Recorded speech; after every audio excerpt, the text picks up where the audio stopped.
राधे राधे दोस्तों। आज हम आपको सुनाने जा रहे हैं पूर्णिमा व्रत की पावन और पुण्यदायी कथा, जिसे सुनने और करने से जीवन में सुख और शांति की प्राप्ति होती है। बहुत समय पहले की बात है। एक नगर में एक साधु रहते थे। वह बहुत पुण्यात्मा, सत्यवादी और भगवान विष्णु के परम भक्त थे। हर माह की पूर्णिमा को वे व्रत रखते, गंगा स्नान करते, विष्णु भगवान की पूजा करते और गरीबों को भोजन कराते।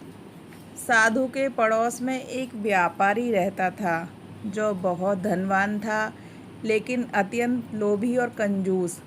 वह साधु की पूजा पाठ और व्रत को व्यर्थ समझता था और उसका मजाक उड़ाता था। एक दिन व्यापारी ने साधु से पूछा, बाबा, आप हर महीने ये व्रत करते हैं, पूजा करते हैं, पर इससे मिलता क्या है? क्या धन बढ़ गया है आपका? साधु ने शांत स्वर में उत्तर दिया, व्रत से केवल धन नहीं, मन की शांति, आत्मिक बल और भगवान का आशीर्वाद मिलता है। जो पुण्य इसके द्वारा प्राप्त होता है वह जन्मों जन्मों तक साथ रहता है।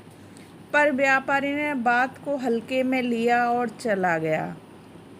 कुछ ही समय में व्यापारी पर बुरा समय आया। उसके व्यापार में घाटा हुआ, चोरी हो गई और एक दिन ऐसा आया कि वह निर्धन हो गया। अब उसके पास खाने तक को कुछ नहीं बचा। वह दुखी होकर साधु के पास गया और बोला, बाबा, अब समझा कि आप जो व्रत करते थे उसका फल कितना महान होता है। कृपया मुझे बताइए कि पूर्णिमा व्रत कैसे किया जाता है। साधु मुस्कुराए और बोले, हे पुत्र, भगवान विष्णु करुणामय हैं। यदि तुम सच्चे हृदय से व्रत करोगे तो तुम्हारे सारे कष्ट दूर हो जाएंगे।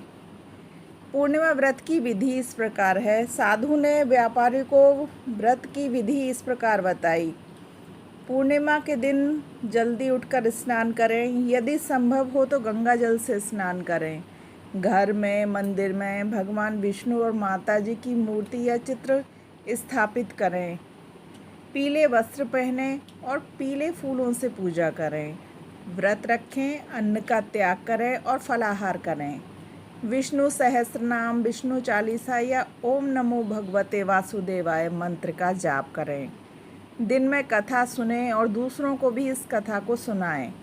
शाम को दीपक जलाकर आरती करें और ब्राह्मण या किसी ज़रूरतमंद को दान अवश्य दें। व्यापारी ने पूरी श्रद्धा से व्रत किया। कुछ ही महीनों में उसके जीवन में फिर से खुशियाँ लौट आईं। उसका व्यापार चल निकला, घर में सुख शांति आई। अब वह हर पूर्णिमा को व्रत करने लगा और दूसरों को भी प्रेरित करने लगा। इस प्रकार जो भी पूर्णिमा के दिन श्रद्धा से व्रत करता है उसकी सारी मनोकामनाएं पूर्ण होती हैं।